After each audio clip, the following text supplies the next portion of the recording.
میں نے کہا تو ہے سنگم اسراء و معراج کا، تو نے دیکھا وہ منظر کہ سب انبیاء ایک امی لقب کی کریں اقتدا۔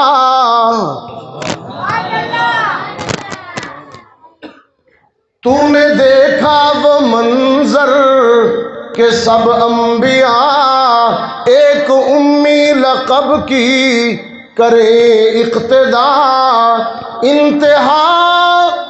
انتہا جس سفر کی ہے عرش بری، ابتدا اس سفر کی ہے تیری زمین۔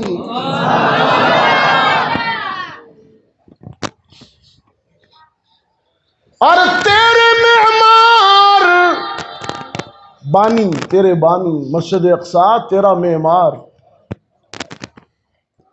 اور تیرے معمار حضرت سلیمان ہے، اور تیرے فاتح عمر اور سلطان ہے۔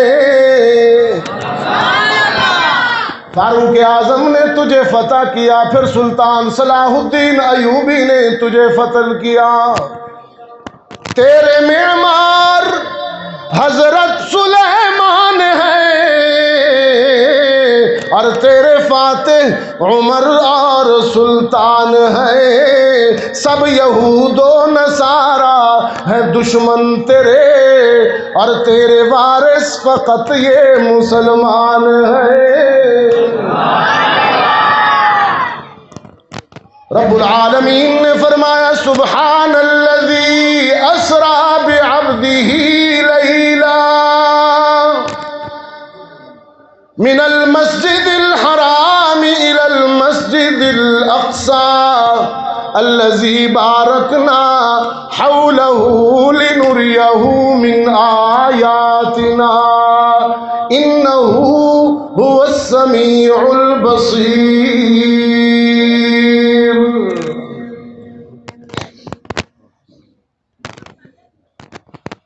نبیوں کو امامت کرانے کے بعد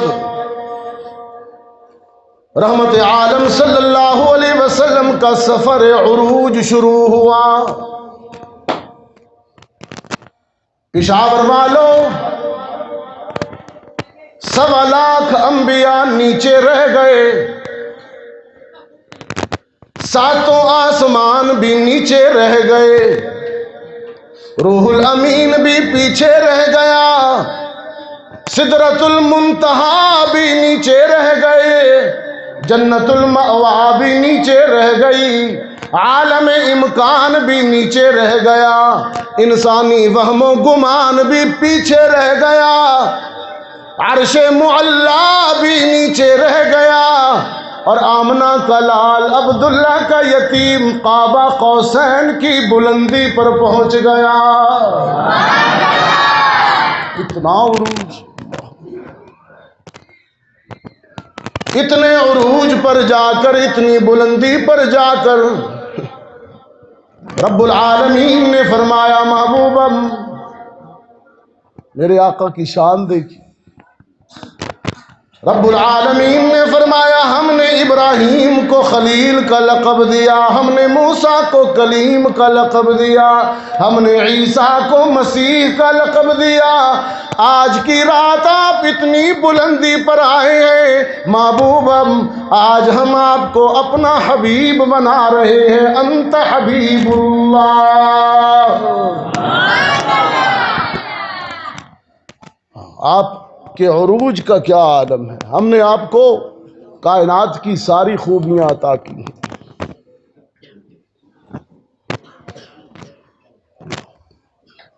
قرآن کریم ایک یتیم پر نازل ہوا، اور وہ یتیم اتنا بلند ہوا کہ عرش بری پر جا پہنچا۔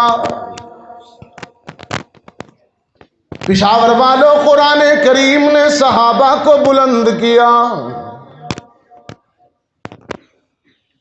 جس نے گداگروں کو تونگر بنا دیا، صحابہ تو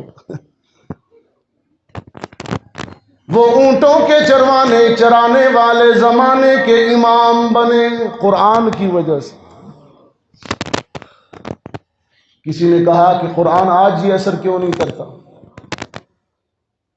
میں نے کہا تم نے قرآن کو صرف ایصال ثواب تک محدود رکھا نا، تم نے مردوں کے لیے بنا دیا اس کتاب کو۔ یہ کتاب زندوں کے لیے ہے،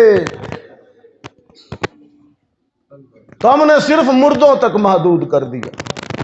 ہائے افسوس،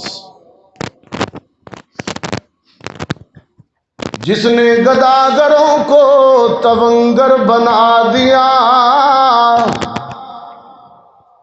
قرآن نے جس نے گداگروں کو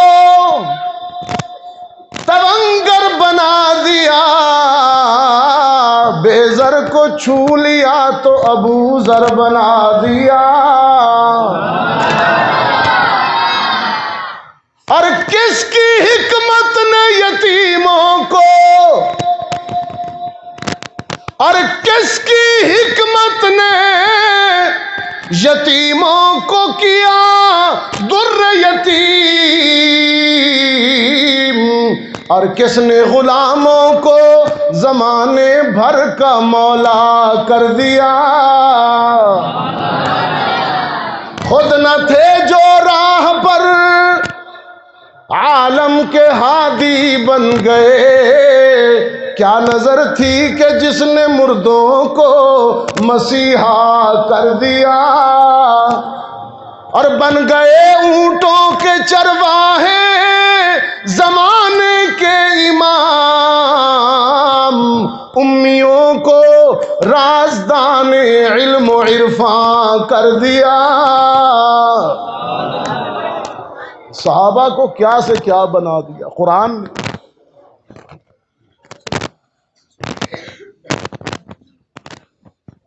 سرکار دو عالم صلی اللہ علیہ وسلم کو حکم ہوا کہ جب صحابہ و صحابیات آپ کی مجلس میں آئیں، آپ ان کے لیے استغفار کیا کریں۔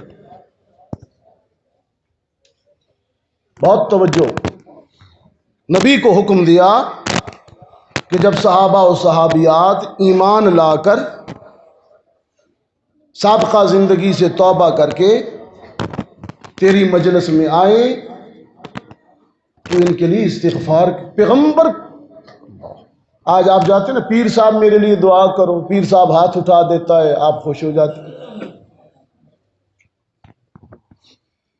تیرے اور میرے لیے پیر کے ہاتھ اٹھے تو کامیابی کی گارنٹی سمجھتے ہو، جن کے لیے رسول ہاتھ اٹھائے وہ کتنے کامیاب ہوں گے۔ فتح مکہ کے بعد بہت سے صحابہ آئے، بہت سے لوگ مسلمان ہوئے، انہی میں حضرت معاویہ بھی تھے رضی اللہ، ابو سفیان بھی تھے رضی اللہ تعالی عنہ۔ منظر یہ تھا پشاور کے دوستو، قرآن نے کہا فوجیں تھی، فوجیں۔ جا نصر اللہ والفتح، فتح آئی، رأیت الناس يدخلون فی دین اللہ، فوجیں آ رہی ہیں، مردوں اور عورتوں کی فوجیں آ رہی ہیں، اسلام میں داخل ہو رہی ہیں۔ یدخلون، اور آج کا مفکر کہتا ہے وہ اسلام میں تھے ہی نہیں۔ قرآن کیا کہتا ہے؟ یدخلون، وہ دین میں آ رہے ہیں۔ یہ بغض صحابہ میں کہتا ہے دین سے نکل گئے۔